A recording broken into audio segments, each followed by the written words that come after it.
Never thought the Prime Minister, you ever hear any other Prime Minister in CARICOM doing that? Huh? You berate Lesterburg because he said he made them. You all campaigned on that because he got about all he said he made them. But he never preached racial hatred. He never, ever, ever called them Syrian bastard, this slave driver. That. Come on. Get real. You don't have to agree with them. But you must be able to agree to disagree. Madam Speaker, but this is the typical, impetuous, inconsiderate, shoot-from-the-hip leadership that puts Prime Minister Baldwin Spencer in a league of his own, in the League of Nations.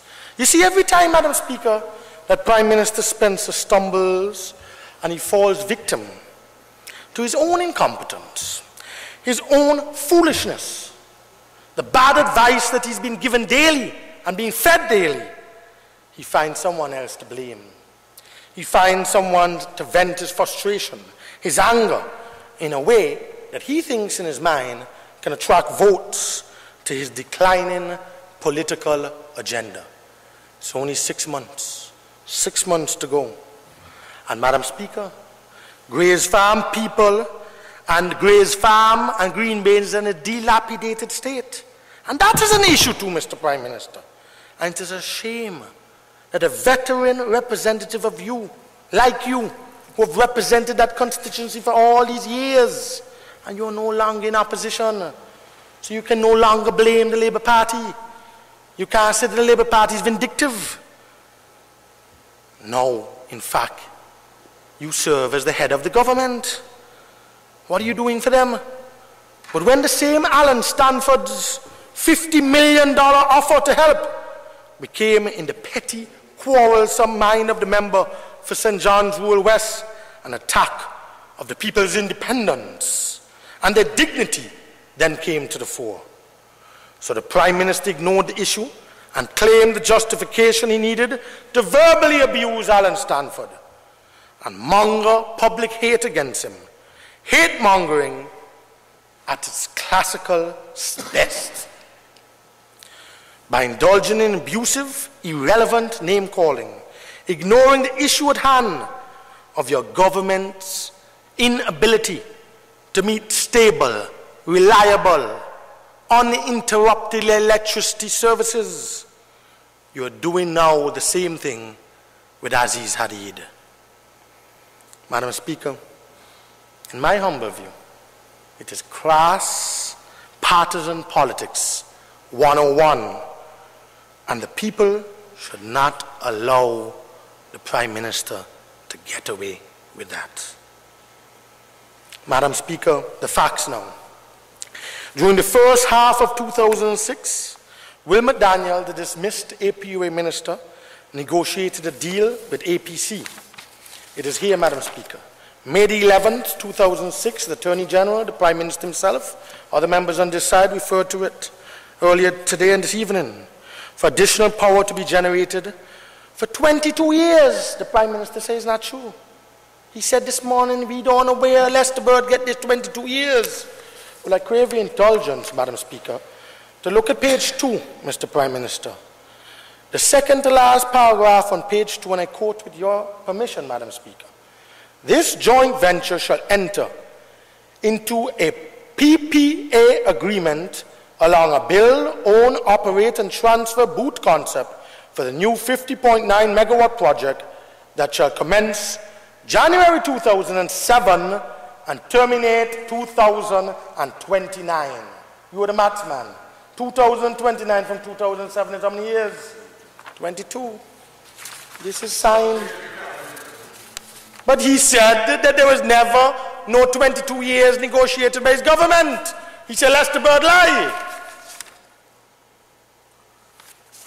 Put agreement right here, man. The facts are here. Madam Speaker, this joint venture proposal would have made APUA a 45% minority partner. The deal had the full backing. It had the full backing and support of the Prime Minister, especially given the nervousness. Let's cast our minds back. The cabinet were very, very anxious and very nervous over Cricket World Cup and not being able to supply reliable electricity and to have all those thousands of visitors and Antigua on the international stage. So Wilma Daniel, member for St. Philip South, was given the full blessing of Baldwin Spencer, Madam Speaker.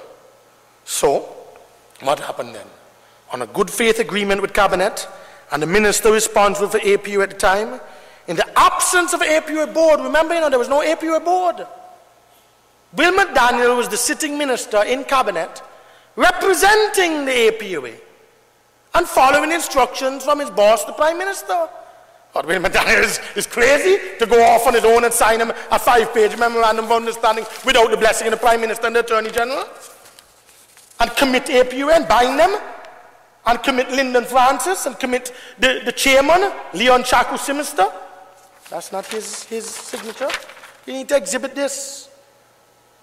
We need to show this to the people. He didn't do it on his own.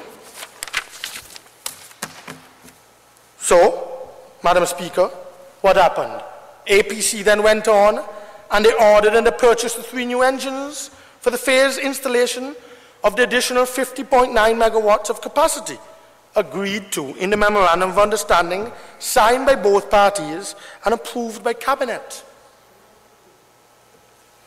Madam Speaker, the May 2006 agreement for the additional 50.9 megawatts was also reported by the Honourable Member for St. John's Rural East, the Honourable Minister of Finance and Economy, right in the Parliament, right in front of everybody, in November 2006 budget statement.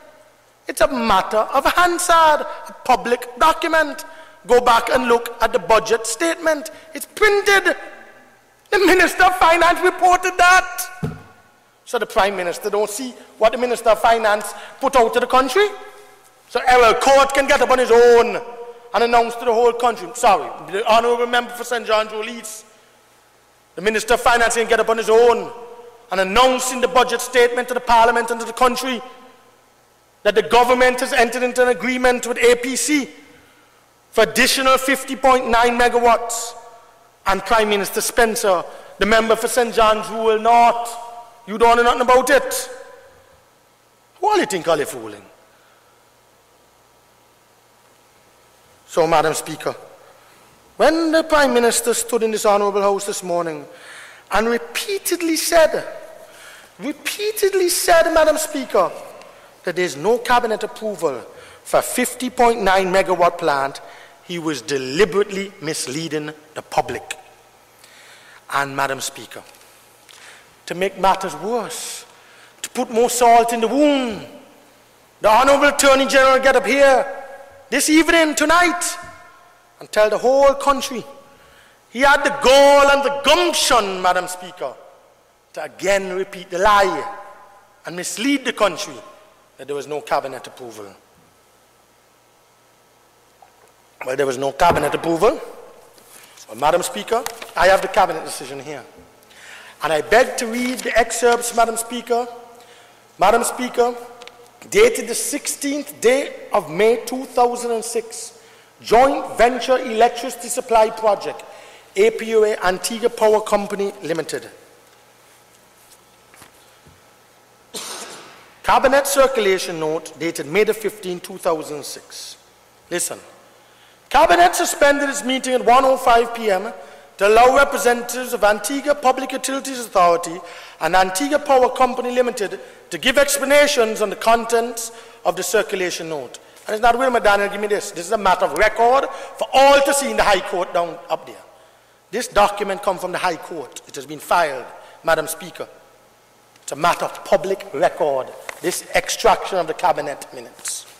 In attendance, Mr. Leon Chaku Simister, General Manager of APUA, Mr. Lyndon Francis, Electricity Manager of APUA, Mr. Edward Martin, Mr. John Bradshaw, Water Manager, Mr. Francis Hadid, Representative of Antigua Power Company, Mr. Khalid Hassad, Representative of Antigua Power Company Limited. I go on. Paragraph 96 of the Cabinet decision. The following subjects were raised during the presentation